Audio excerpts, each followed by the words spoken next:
Buenas, somos Xavi y Unai, nos encontramos en la Escuela Profesional de Bidasoa de Irún y os vamos a mostrar un vídeo sobre máquinas eléctricas rotativas.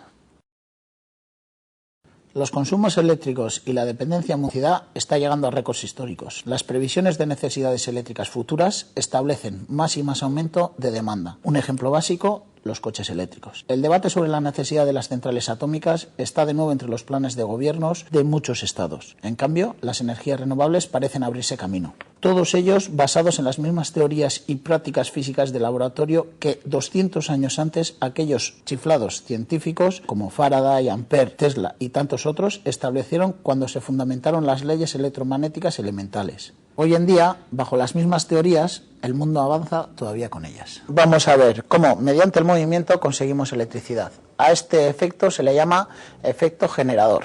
Como bien todos sabéis, las máquinas rotativas están formadas por dos partes muy importantes. Una, el inductor, y la segunda parte sería el inducido.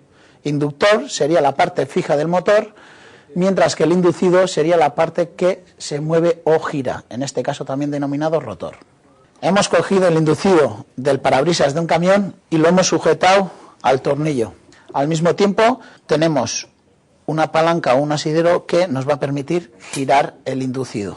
Desde las dos escobillas que encontramos en el inducido salen dos cables que son los que van a alimentar, en este caso, los diodos que se nos van a encender a medida que giramos el inducido. Si ponemos los imanes y los vamos acercando poco a poco a medida que giramos el inducido en un sentido, se encenderá un diodo, mientras que si cambiamos de sentido conseguiremos encender el siguiente.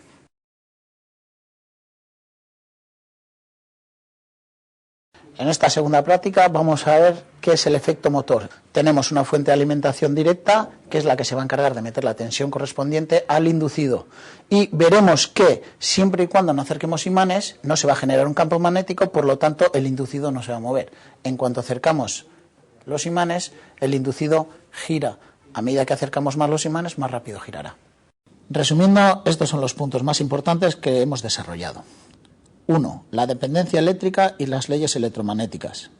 2. El efecto generador, producir energía eléctrica a partir de las fuerzas mecánicas. 3. El efecto motor, generar fuerza mecánica a partir de energía eléctrica.